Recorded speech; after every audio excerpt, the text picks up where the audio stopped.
السلام عليكم ورحمة الله وبركاته. كيف حالكم؟ إن شاء الله تكونوا بخير. اليوم راح نكمل معاكم الدرس السابق وهو دائرة التبريد البسيطة، وهذه الدروس يعني الدرس اللي فات والدرس هذا هم الدروس هذول أساس مادة التبريد، وإن شاء الله مش هنمشي من هذا الموضوع إلا لما كلنا نفهم هذا الأساس، لأنه هذا اللي بشكل معنا الأساس للمادة هذه وللمادة الجاية ولكل أنظمة التبريد اللي انتم بتعرفوها، ان كان مكيف او ان كان ثلاجة او ان كان ثلاجة مية او ان كان ثلاجة سيارة ولا مكيف سيارة. كل هذه الاشياء كلها بتعمل على نفس الدائرة، فاحنا اذا فهمنا هذه الدائرة بنفهم اي شيء له علاقة بالتبريد والتكييف. يعني بعد هيك، بعد هذه الدروس الاولى التأسيسية الاولى، هذا حتكون بعد هيك عنا باقي المواد او باقي اللي هو المادة هذه او المادة الجاية كتكييف، كلها مواد بتكون هي شرح لهذه الاساسيات او تطبيقات على هذه الاساسيات. المرة اللي فاتت حكينا على موضوع التكثيف والتبخير، وقلنا هذا هو اساس الدائرة او اساس التبريد واساس دائرة التبريد البسيطة. تمام. طيب الآن بدنا نيجي نرسم المكونات بدائرة. تمام، فاحنا هنبسط الدائرة بطريقة كويسة ونفهمها هذه الدائرة بطريقة بسيطة. طيب الدائرة أول شغلة في الدائرة خلينا نيجي نحكي على اللي هو المبخر. المبخر حيكون وين؟ حيكون نرسمه بالشكل هذا. تمام، وحنسميه ايش؟ ايفابوريتور.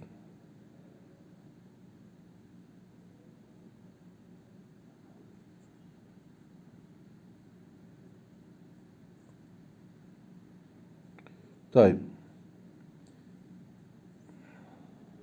بعد هيك حنيجي. طيب الآن المبخر هذا ايش بيسوي؟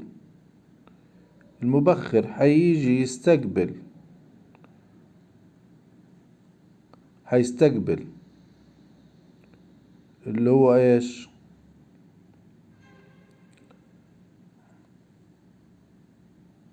هيستقبل الغاز، او هيستقبل، خليه يستقبل من الناحية التانية، هيستقبل الغاز او الليكويد. تمام، الغاز المكثف هيستقبله من ضغط عالي.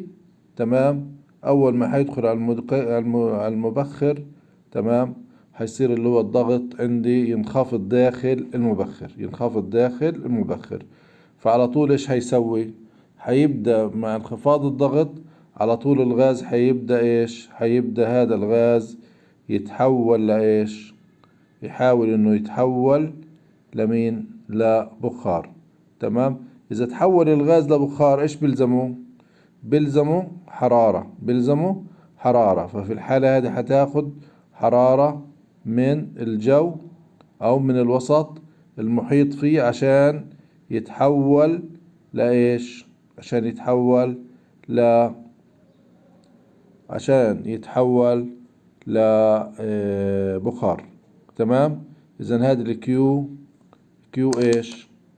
الكيو كيو الكيو ان. تمام، كيو ان. طيب بعد ما خلص وصار كله بخار بدي اخده، تمام، ووديه على ايش؟ وديه على ضاغط، على كمبرسور، على كمبرسور. الكمبرسور هذا اذا عندي هنا السهم هيك. تمام، الكمبرسور ايش بده يسوي؟ الكمبرسور بده اول اشي يسحب الغاز او مركب التبريد. الان حنبدأ نحكي مصطلح مركب التبريد او مصطلح ريفريجرانت يعني مركب التبريد. هياخد الريفريجرانت من الإيفابوريتور، تمام، اللي هو سميناه الإيفابوريتور والمبخر، هياخده من الإيفابوريتور ويروح فيه وين؟ يروح فيه على الكوندنسر. طيب الآن إذا دور الكمبريسور اللي هو سحب مركب التبريد من الإيفابوريتور، من الإيفابوريتور، أو في الحالة اللي هو الفيبر، في حالة اللي هو غاز، تمام، وبده ياخده، يبدأ يعلي درجة حرارته ويضغطه، يعلي ضغطه ويوديه على اللي هو المكان التاني. الآن إذا هنا عندي إيش؟ عندي إيش الحالة هنا في المنطقة هذه؟ إيش الحالة في المنطقة هذه؟ إيش الحالة؟ الحالة عبارة عن اللي هو غاز، صح، أو فيبر، تمام، هذا غاز أو فيبر، هذا فيبر، تمام، وحيطلع برضو من هنا عندي ايش؟ بس هنا الغاز ضغطه ايش؟ ضغطه منخفض، ضغطه منخفض. طيب حيطلع، حيروح على الكوندنسر، هنضغطه على الكوندنسر، وهنا في الكوندنسر هيبدأ اللي هو عملية التكثيف. طيب كيف عملية التكثيف بدها تصير؟ عملية التكثيف قلنا تحويله من فيبر إلى ليكويد. طيب هذه عملية التكثيف، تحويله من فيبر إلى ليكويد تحت إيش؟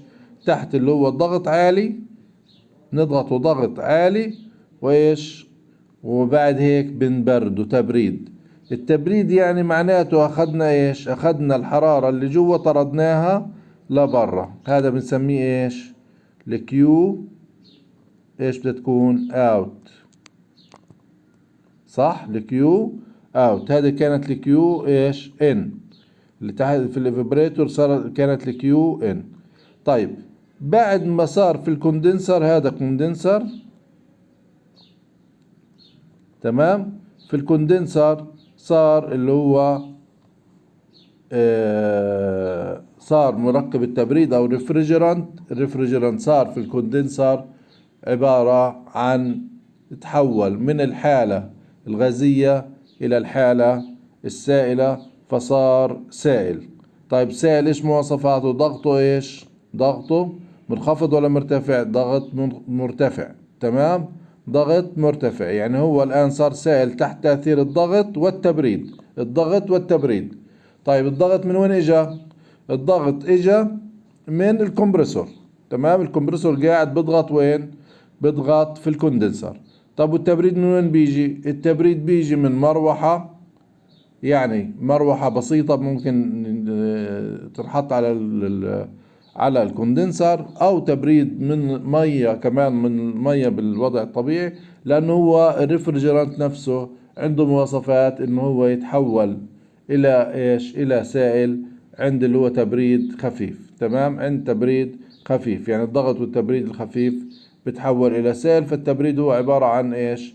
عن تبريد في الظروف الجوية المعتادة، يعني في سوائل بتتكثف عندما تبردها من درجة حرارة من 50 تنزلها لإيش؟ تنزلها ل40 بتتكثف، تمام. فيعني هنا فيش مشكلة التبريد، يعني معناته التبريد اللي هو بس اللي هو خفض درجة حرارته من درجة حرارة معينة إلى درجة حرارة أخرى، هي التبريد، يعني مش معنى التبريد اللي هو التبريد اللي هو التسقيع. طب الآن عندنا صار في الكوندنسر غاز، أو غاز في حالة، أو ريفريجرانت في حالة الإيش؟ الليكويد. هذا وين بدنا نوديه؟ بدنا نوديه على إيش؟ على الإيفابوريتور. طيب بدنا نوديه عن الإيفابوريتور، كيف بدنا نوديه؟ عن طريق إيش؟ لو بدنا نيجي الماسورة دغري نوديها على الإيفابوريتور، إيش حيصير؟ حيصير في عند الضغط، هو الضغط حتكون 1، فعشان هيك لازم نحط صمام ضغط، صمام ضغط، تمام. هذا الصمام الضغط بنسميه اكسبانشن، صمام الضغط بنسميه اكسبانشن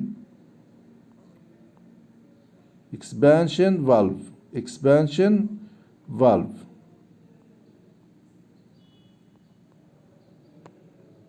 expansion valve هذا اللي هو الصمام عبارة عن حاجة اسمها expansion valve. تمام. فإذا الاكسبانشن فالف أخذ من وين؟ أخذ من الكوندنسر. إيش اكسبانشن فالف؟ اكسبانشن فالف يعني صمام، يعني زي مين؟ زي مثلا إزازة العطر، لو ضغطت عليها إيش حيطلع؟ حيطلع اللي هو الرذاذ. ليش؟ لأنه الفتحة تبعت اللي هو الصمام تبع العطر كتير صغيرة والضغط عالي جوا، فأنت فتحت عليها حتطلع رذاذ. فعندي لازم يكون في عندي هنا صمام، الصمام يفصل ما بين الضغط المرتفع والضغط المنخفض. يعني بعد اللي هو الصمام حيكون ضغط منخفض وقبل الصمام بيكون ضغط مرتفع. فبعد اللي هو الصمام هذا حيطلع من الصمام عبارة عن ايش؟ عن رذاذ. عن رذاذ، لانه الصمام حيكون كتير ضيق وحيبدأ اللي هو مركب التبريد حيطلع بشكل مضغوط. تمام. وحيطلع عبارة عن رذاذ. فهذا الرذاذ حيطلع ويمشي لوين؟ لحد ما يصل على اللي هو الإيفابوريتور. تمام. وفي الإيفابوريتور بدها تكون صارت العملية تانية، تحول. الآن هو دخل على الإيفابوريتور في أي حالة؟ دخل على الإيفابوريتور بحالة إيش؟ في حالة الليكويد. تمام. أو رذاذ. تمام. دخل عليه، انخفض ضغطه. لما انخفض ضغطه بدأ ياخد حرارة من الجو المحيط عشان يتحول إلى الحالة الغازية. تمام. وياخد الحرارة. تمام. فإذا هذا اللي هو بيكون عبارة عن دائرة التبريد. فبيطلع بعد هيك بروح على الكمبرسور تاني، بسحب الكمبرسور بيعلي ضغطه. تمام. وبوديه على الكوندنسر تاني بروح بكثفه، برجعه على الاكسبانشن فالف، بعدين على الإيفابوريتور، وهكذا بتضلها الدائرة تدور. طيب الآن لو بدنا نيجي نحكي وين المنطقة اللي بدها تكون جوا الثلاجة مثلا أو جوا الغرفة اللي بدنا نبردها، جوا المكان اللي بدنا نبرده، وين اللي بيكون برا. يعني إذا لو ممكن نحط خط في المنطقة هذه. تمام. إذا هذا حيكون المنطقة هذه حتكون هذه إن، صح؟ هذه إن، وهذا حتكون إيش؟ حتكون أوت. إذا هذا اللي هو جوا الغرفة. تمام. أو جوا الثلاجة. فعشان هيك اللي هو من وين حناخد البرودة اللي بدها تحول مركب التبريد أو الريفريجرانت، بدها تحوله من الحالة السائلة إلى الحالة الغازية من داخل الحاوية تبعت اللي هو الثلاجة. فبالتالي اللي هو الأطعمة والأشياء اللي جوا الثلاجة هذا حتنخفض درجة حرارتها، لأنه أخذنا منها إيش؟ أخذنا منها اللي هو الحرارة عشان نحول هذا المركب من سائل إلى غاز بإيش؟ بالتبخير. فالتبخير قلنا بيلزم الحرارة هذه حياخدها من الجو المحيط، وبالتالي بتنزل درجة حرارتها. طيب الآن هو عبارة عن إيش هذا الإيفابوريتور هو عبارة عن مبادل حراري، بنسميه مبادل حراري ما بين اللي هو المكان أو الحيز اللي مراد تبريده وما بين مركب التبريد. تمام. في بصير تبادل حراري. يعني الهواء اللي برا اللي بده يتبرد هو إيش؟ هو لحال، وجوا الغاز جوا المواسير أو جوا هذه الحاوية لحال. تمام. لكن ايش صار فيهم اختلاط؟ لا، ما صارش فيهم اختلاط، لكن صار في بينهم تبادل حراري. يعني واحد حرارته راحت على الثاني، هذا بنسميه مبادل حراري. ايضا الكوندنسر هنا برضو اللي هو عبارة عن ايش؟ مبادل حراري. بس ايش؟ مبادل حراري ما بين اللي هو الجو الخارجي وما بين مركب التبريد الداخل. فهذا بيعمل المبادل الحراري بيعمل على اللي هو تكثيف درجة أو تكثيف اللي هو الريفريجرانت. تمام. هذه هي إيش؟ هذه اللي هو دائرة التبريد البسيطة. تعالوا نشوف في الملزمة ايش الدائرة هذه، كيف رسم لي اياها، وايش المكونات. نقراها من الملزمة عشان نقدر نلخص هذا الكلام ونلخص المكونات. وهنا بنرجع تاني للملزمة، بنرجع لعنواننا اللي هو Simple Vapor Compression Cycle. Simple Vapor Compression Cycle اللي هو دائرة التبريد أو دائرة التبريد بالضغط البسيط. طيب إيش المكونات؟ المكونات عندي هاي زي ما احنا شفنا وعرفنا 4 مكونات. كومبرسور، تمام، أو كومبريشن، يعني بصير في عندي كومبريشن، وفي عندي كوندنسيشن تكثيف، وفي عندي اكسبانشن تمدد، وفي عندي فيبرايزيشن اللي هو تبخير. هذا اللي هو بصير في دائرة التبريد. طب تعالوا نشوف هنا الرسمة اللي رسمها. هو راسم يعني هنا نفس المكونات اللي احنا حكيناها، في مكون ضايفه، مكون واحد ضايفه، هذا ايش لا يعتبر مكون اساسي لكن بيكون موجود في بعض الدوائر. طيب ايش المكون الاول؟ خلينا نبدأ من وين؟ خلينا نبدأ من عند الإيفابوريتور، أو خلينا نبدأ من عند الإيش؟ من عند المرة هذه نبدأ من عند الكمبرسور. تمام، إذا هذا هو الكمبرسور، هذا الكمبرسور. إيش قال لي الكمبرسور؟ ضغط الغاز على وين؟ على اللي هو على الكوندنسر. إيش صار في الكوندنسر؟ أخذنا منه الحرارة عرضنا له تبريد، إذا صار في ضغط وتبريد في الكوندنسر. تمام، تحول الغاز، تحول من الحالة الفيبر أو الغازية إلى الحالة إيش؟ إلى الحالة السائلة، إلى الحالة السائلة. طيب بعد هيك وداه على حاجة اسمها مجمع سائل. مجمع سائل يعني جمع اللي هو المادة السائلة هذه، أو جمع الريفريجرانت السائل أو مركب التبريد السائل، جمعه في حاوية. هذه الحاوية بنسميها ريسيفر تانك. ريسيفر تانك، تمام، أو اللي هو خزان الليكويد. تمام، بعد هيك بناخد هذا الريسيفر تانك أو المركب التبريد، صار في الحالة إيش؟ صار في الحالة السائلة، صار في الحالة السائلة في الليكويد. أخذناه بناخده وبنروح بدنا نوديه على الإيفابوريتور، لكن قبل ما نوديه على الإيفابوريتور لازم يمر بشي اللي هو صمام. هذا الصمام بنسميه اكسبانشن فالف، بنسميه اكسبانشن فالف، بنسمي هذا الصمام اكسبانشن فالف، صمام التمدد. تمام، اذا هذا حيفصل لي ما بين الضغط المرتفع والضغط المنخفض. تمام. طيب بعد هيك حيدخل على وين؟ على الإيفابوريتور، وفي الإيفابوريتور حياخد اللي هو الكيو، حياخد الحرارة. إذا هذه اللي هو كيو إن. تمام، هاي الكيو إن، هذه إن هتكون. وهنا في الكوندنسر كان إيش؟ كان الكيو إيش؟ كانت الكيو كيو إيش أوت، صح؟ بعد ما أخذ اللي هو الحرارة من الجو المحيط برجع تاني على الكمبرسور، وبهيك بتكون الدائرة ايش؟ خلصت. طيب الآن لو بدنا نيجي نقول وين الضغط المرتفع وين الضغط المنخفض، إذا وين منطقة اللي هو الضغط المنخفض؟ إذا الضغط المنخفض حتكون هنا عند الفيبريتور. تمام، لحد ايش؟ لحد اللي هو الصمام. هذه المنطقة اللي تحت هتكون اللي هو منطقة الضغط المرتفع.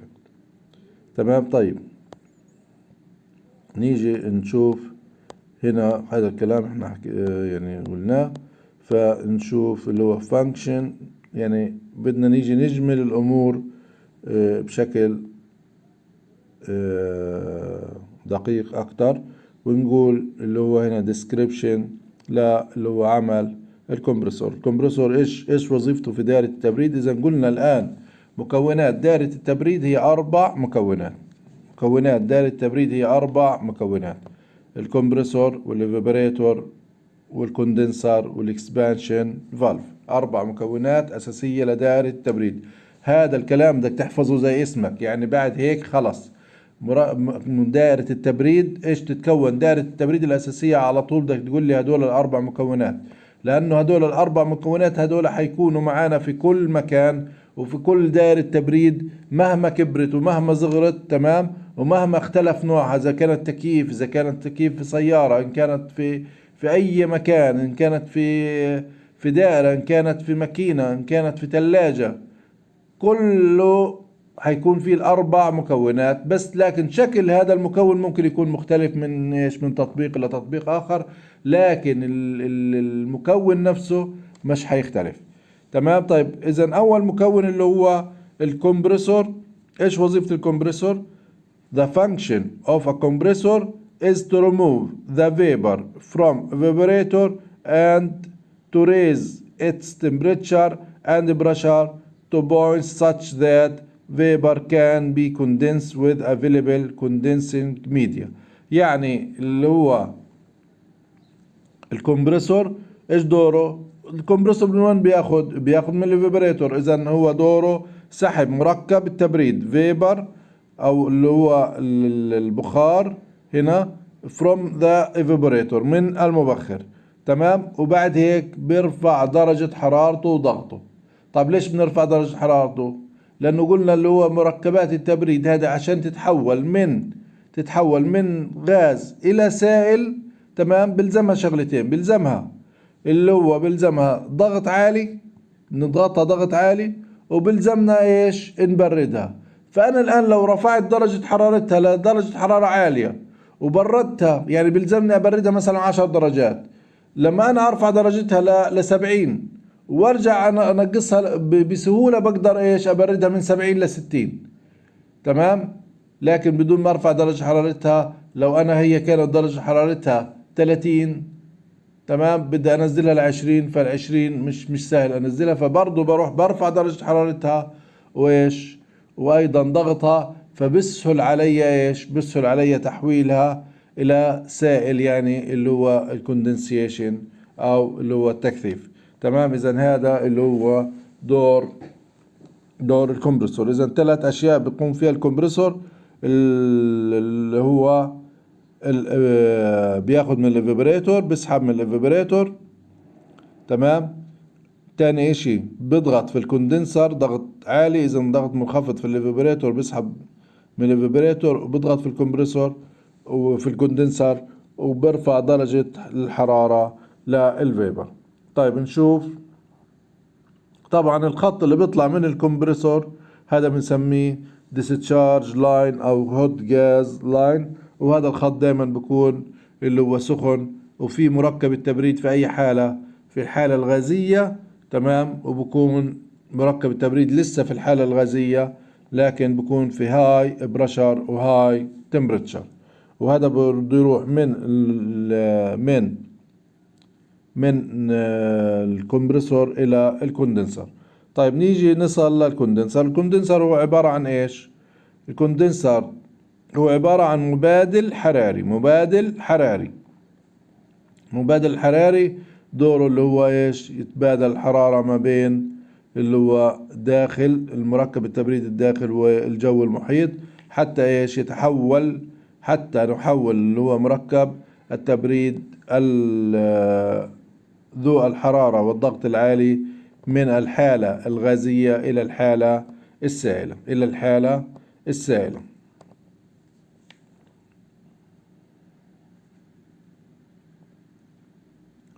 طيب ريسيفر تانك، قلنا هذا الريسيفر تانك بيكونش في كل الدوائر، لكن هنا حاطينه ريسيفر تانك is used to provide storage for condensed liquid so that constant supply of liquid is available to evaporator as required. يعني اللي هو ريسيفر تانك هذا بيكون اللي هو حتى يستقبل مركب التحويل المحول من غاز إلى سائل، يعني اللي هو سائل التبريد. هنا في الحالة صار اسمه سائل التبريد، بيستقبله عشان يضلوا يدينا دايما سائل، كل ما لزمني سائل يديني سائل عشان ما يصيرش في أي انقطاع في الدائرة. طيب بعد هيك في خط اسمه liquid line. liquid line هو ايش؟ هو الخط اللي بده يكون فيه المركب التبريد عبارة عن ايش؟ liquid في حالة السائل، في حالة السائل. تمام. وهذا بكون من الكوندنسر ورايح على وين؟ رايح على الاكسبانشن فالف. هذه بكون المنطقة هذه كلها بكون فيها سائل، لازم يكون في الحالة السائلة. نيجي لمكون أساسي ومهم، هو إيش؟ هو الإكسبانشن فالف. الإكسبانشن فالف أو ريفريجرانت فلو كنترول، اللي هو يعني معايرة مرور مركب التبريد. طيب الإكسبانشن فالف ممكن هنا ممكن ترجمته بتكون عبارة عن الصمام التمددي. إيش دوره؟ دوره اللي هو فصل الدائرة اللي هو ما بين الضغط المنخفض والضغط العالي، الضغط المرتفع والضغط المنخفض، ويسمح بمرور مركب التبريد تمام بكميات بسيطة. تمام. ويخرج منه مركب التبريد على شكل رذاذ، على شكل رذاذ. يعني اللي هو إذا اللي هو function is to meter the proper amount of refrigerant to the evaporator. تمام. يعني إنه عشان يدخل كمية محددة من المركب التبريد للإيفابوريتور and to reduce، عشان كمان يقلل البرشر، الضغط تبع الليكويد entering the evaporator so that the liquid will vaporize. يعني بقلل ضغطه، عشان هيك الليكويد هذا بيبدأ اللي هو بده يتبخر. قلنا التبخر ايش حياخد temperature at بده ياخد درجة حرارة. تمام. and take out sufficient amount of heat، يعني بده ياخد درجة حرارة اللي بدنا اياها. فاذا هنا اللي هو الاكسبانشن فالف بمرر هذه الكمية اللازمة لدرجة الحرارة اللي بدنا ناخدها. طيب evaporator وهو مكون أساسي من مكونات دائرة التبريد. إذا هنا an evaporator provides a heat transfer surface through which heat can passes from refrigerated space into vaporization refrigerant. يعني هنا إذا هنا الايفابوريتور هو عبارة عن مبادل حراري. المبادل الحراري هذا إيش دوره؟ المبادل الحراري دوره اللي هو دوره إنه يكون مبادلة حرارية ما بين الجو المحيط الوسيط. تمام.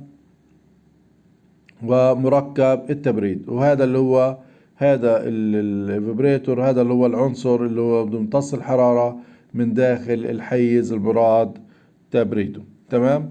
هيك احنا بنكون شرحنا او اخر اشي هنا الاشي الخط السكشن لاين. السكشن لاين بعد الإيفابوريتور خلصنا الإيفابوريتور كله. الإيفابوريتور فإذا في الإيفابوريتور تحول كل مركب التبريد يتحول من الحالة السائلة إلى الحالة الغازية. بعد هيك وين بده يروح على الكمبريسور. تمام. بروح في حالة الفيبر أو في حالة الغازية. تمام. بكون هذا عبارة عن اللي هو الخط اللي بروح فيه خط السكشن لاين. فإذا في السكشن لاين مركب التبريد حيكون في الحالة الغازية. تمام. وهذا بنسميه سكشن لاين، بده يكون ما بين الإيفابوريتور وما بين الكمبرسور. تمام. هذا اللي هو suction line. The suction is conveys the low pressure vapor from the evaporator and the evaporator to the suction inlet of the compressor. يعني اللي هو من الايفابوريتور. تمام. لو بريشر الضغط المنخفض في الايفابوريتور اللي هو لمدخل الكمبرسور. تمام. هيك بنكون اللي احنا شرحنا دائرة التبريد الأساسية.